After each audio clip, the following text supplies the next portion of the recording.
ವರ್ಷದ ಶುಭಕಾಮನೆಗಳನ್ನ ರಾಜ್ಯದ ಜನತೆಗೆ ಗೃಹ ಇಲಾಖೆಯಿಂದ ಕೊಡೋದಕ್ಕೆ ಬಯಸ್ತೇನೆ. ಜೊತೆಗೆ ನನ್ನ ವೈಯಕ್ತಿಕವಾಗಿ ಕೂಡ ಈ ಆಚರಣೆಯಲ್ಲಿ ಬಹಳ ಎಚ್ಚರಿಕೆಯಿಂದ ನಿಮ್ಮ ಸಂತೋಷವನ್ನ ಹಂಚಿಕೋಬೇಕು. ಆಚರಣೆ ಮಾಡುವಂತ ಸಂದರ್ಭದಲ್ಲಿ ಅಥವಾ ಆಚರಣೆ ಮಾಡೋದಕ್ಕೋಸ್ಕರ ಹೋಗಿ ಅನೇಕ ಜನ ಪ್ರಾಣ ಕಳ್ಕೊಂಡಿರೋದನ್ನ ಹಿಂದೆ ಎಲ್ಲ ನೋಡಿದ್ದೇವೆ. ಅನೇಕ ಘಟನೆಗಳನ್ನು ಕೂಡ ನಾವು ಅನೇಕ ಜಿಲ್ಲೆಗಳಲ್ಲಿ ನೋಡಿದ್ದೇವೆ. ಬೆಂಗಳೂರಿನಲ್ಲೂ ನೋಡಿದ್ದೇವೆ, ಹೊರಗಡೆನೂ ನೋಡಿದ್ದೇವೆ. ಹಾಗಾಗಿ ಈ ಬಾರಿ ನಾನು ಈಗಾಗಲೇ ನಮ್ಮ ಹಿರಿಯ ಪೊಲೀಸ್ ಅಧಿಕಾರಿಗಳ ಜೊತೆ ಸಭೆ ಮಾಡಿ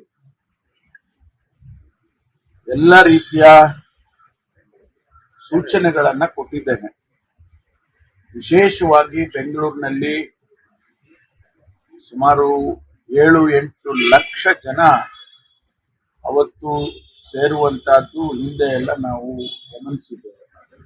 ಈ ಬಾರಿಯೂ ಕೂಡ ಅದೇ ರೀತಿ ಆ ಸಂಖ್ಯೆಯಲ್ಲಿ ಅಥವಾ ಅದಕ್ಕಿಂತ ಹೆಚ್ಚಾಗಿ ಜನ ಸೇರುವಂಥದ್ದನ್ನ, ವಿಶೇಷವಾಗಿ ಯುವಕರು ಸೇರುವಂಥದ್ದನ್ನ ನಾವು ಅಂದಾಜು ಮಾಡಿದ್ದೇವೆ.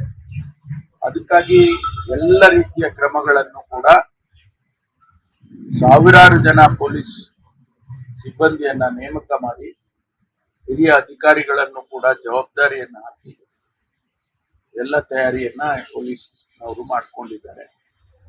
ನನ್ನ ಒಂದೇ ವಿನಂತಿ ಏನು ಅಂದ್ರೆ, ನೀವು ಹೊಸ ವರ್ಷದ ಸಂತೋಷವನ್ನ ಆಚರಣೆ ಮಾಡುವಾಗ ಬಹಳ ಸ್ವಲ್ಪ ಎಚ್ಚರಿಕೆಯಿಂದ ಮಾಡಬೇಕು. ಯಾರಿಗೂ ತೊಂದರೆ ಆಗಬಾರ್ದು, ತೊಂದರೆ ಮಾಡಬಾರದು. ಜೊತೆಗೆ ನಿಮ್ಮನ್ನು ನೀವು ರಕ್ಷಣೆ ಮಾಡ್ಕೊಳ್ಬೇಕು ಹಾಗೆ ಅಂತ ಹೇಳಿ ನಾನು ಸಾರ್ವಜನಿಕರಲ್ಲಿ ವಿನಂತಿಯನ್ನ ಮಾಡ್ತೇನೆ. ಸರ್, ಅಲ್ಲ ಎಷ್ಟು ಗಂಟೆಗೆ ಅಂಗಡಿಗಳು ಅಥವಾ ಪಬ್ಗಳೆಲ್ಲ ಕ್ಲೋಸ್ ಆಗ್ಬೇಕು ಅಂತ ಟೈಮ್ ಏನಾದ್ರು ಕೊಡ್ತೀರಾ ಹೇಗೆ ಅಂತ? ಇಲ್ಲ, ನಾವು 1 ಗಂಟೆವರೆಗೂ ಈಗಾಗಲೇ 1 ಗಂಟೆವರೆಗೂ ನಿಯಮ ಏನಿದೆ ಅದನ್ನ ಇರ್ತಾರೆ.